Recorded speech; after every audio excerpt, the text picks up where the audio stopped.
In Vermont, the farms upon the hillsides seem to make the landscape more mannered and friendly. This romantic image of Vermont, along with many others, holds a special place in the American myth of country life. This is the land of hardworking, self-sufficient farmers and the old-time rituals of the country fair. It's the colors of the fall hillsides and gathering sap for making maple syrup. Because these pictures of Vermont conjure up such romantic images of agriculture, it's natural to associate much of Vermont with the idea of food. There's Vermont maple syrup, Vermont cheddar cheese, Vermont apples, and Vermont dairy products. And those are just the name brands. In fall, you might add to that list Vermont pumpkins. One might even argue that the state's game fisheries are a food resource. So, to understand Vermont, you have to think about food. There's also quite a sense of history, with its Shelburne Folk Art Museum, presidential birthplaces, or Revolutionary battle monuments. And people have put a lot of attention into preserving the old towns. Even the pace of the state is out of an earlier time. You don't come to Vermont to find out what's new. Here, it's a state of continuity. But Vermont is really about finding simple pleasures. In the fall, it's for leaf peepers marveling at the show. And in winter, it's for the skiers. And for some people, it's just about relaxing by the lakes and mountains. But there's a lot more. There are balloons and banjos, ox pulls and fish stories, quiet hours and mad dashes. And having said all that, there's more, and that's the trouble with doing travel videos. No matter what you put in, you're always leaving something out. So instead of showing you everything about Vermont, what we want to do is offer a series of stories about the rhythms of the place and the people. But to tell these stories, we have to go beyond the state's stereotype. Most people seem to believe that Vermont is full of crusty, taciturn Yankee farmers. Farmer Keith Wallace thinks there's a history to this image. I believe it was Burgoyne, General Burgoyne at the time of the, prior to the Revolution, who said the Vermonters were the most cussed and most independent people on the face of the earth.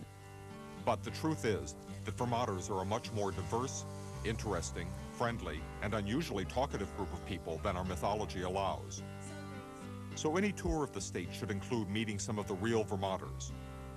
For instance, there's Keith's daughter Rosina, who works the family dairy with her father. Life is being content, and everybody's got to be somewhere, and I can't think of any place I'd rather be than right here. On Lake Champlain, Charlie Clark knows how to find the best bass spots around North Hero. I tell people, there's nothing here for excitement. There's one thing you've got. You've got beauty, you've got fishing. In southern Vermont, innkeeper Peg Varner often jokes about the stereotypes of the state. We feel like we're Vermonters, although we'll never be Vermonters. We will always be Flatlanders. They don't allow us to be called Vermonters. So don't get trapped by the common views. Let chance and luck guide your tour. Wherever you go, you're bound to run into a story and an experience that will become a treasured memory. Your own perfect fall afternoon. Your own country lane. And your own slice of living history that will create a special tour of Vermont.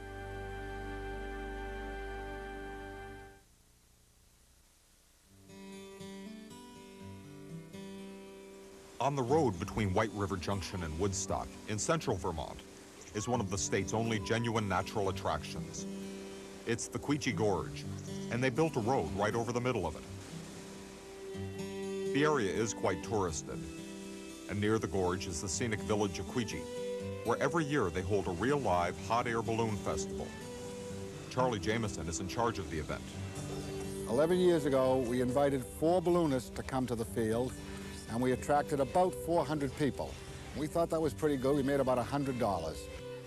The balloonists say that this is probably the finest balloon festival that they attend, because the balloons go up early morning and early evening. The balloonists drive onto their field with what we call a chase truck or a chase car, with a basket on a trailer that they haul behind them. They pull up on the field, they lay out their balloon up to 80 feet long off the back of the trailer. They use a large cold air fan, 20 by 20 fan that you have at home for summer cooling. They use that to start the balloon inflating.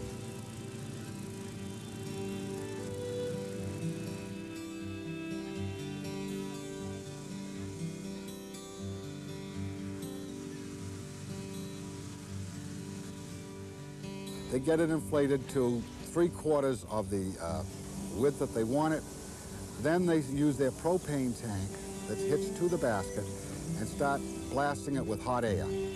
The hot air, heating the cold air, causes that balloon to lift off the ground so that they're vertical and the basket is upright, at which point the passengers get into the basket, the gondola, and when the pilot feels the conditions are just right, he gives it another blast of air and that balloon will start ascending.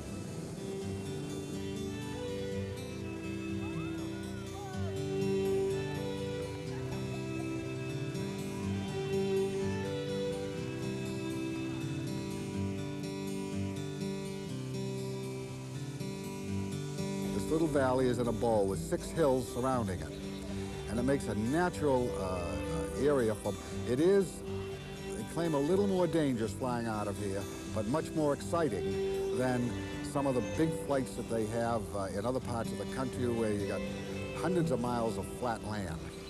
He can control up and down to quite an extent. The lateral movements, he goes with the wind. So they have fun up there, along with enjoying scenery that is unbelievable. You've heard about the greening of Vermont. This time of the year in Vermont, and you have to experience it through May and June. It greens so beautifully. Of course, it is the Green Mountain State, and if you see it from the air, it's literally a rolling green carpet. Now, when that balloon touched down, maybe in some farmer's backyard, he scared the devil out of the cows and the horses, and they've gone over the hillside.